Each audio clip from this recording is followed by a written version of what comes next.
the Sthitaprajna part of the Gita. I think it's a very, very important section of the Gita. Sthitaprajna means one whose consciousness or state of mind, let us say. Consciousness is too big a word. Whose state of mind has become balanced, is steady and unruffled and active. He's not talking about a sannyasin who is sitting in the mountain or the cave. He's talking about a person who is living in this world. If you live in the cave, you cannot understand anything really. I mean, you can go for short periods, like you go to a resort and try to sum up and look at yourself and work out something. But you really know where you stand only when you're in society and in communication with other people. So he's referring to that, not to somebody who's sitting far away in the cave. If he says Sthitaprajna, certainly his steadiness and wisdom are not dependent on external circumstances. Not dependent. I won't say that he's running away from external circumstances.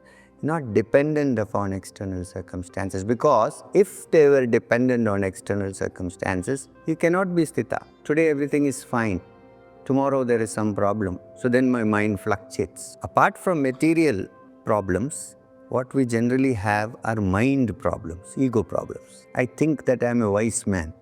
I might even think I am a Sthitaprajna and so on. And then I go out and somebody comes and knocks his scooter into my car and all my Sthitaprajna is gone.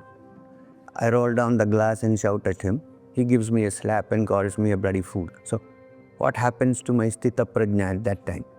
Gone. There is no Sthita, because I am dependent on external circumstances for my steadiness, which is not Sthitaprajna. I have created an image for myself and I don't want anybody even to make a small dent in that image. Now, a person of wisdom in the first place does not create that image. If you don't make that bubble, who is going to bust it? Why?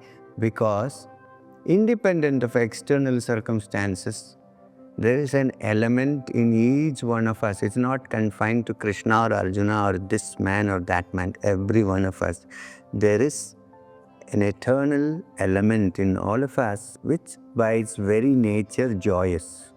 It does not have to depend on anything external. It doesn't have someone to tell you, oh, you're a great man.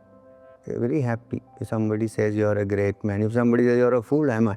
So this is not the state of a Sthitaprajna. So one who enjoys his own self in himself without depending on what others say or what happens in the outside world, such a person is called a man of steady wisdom.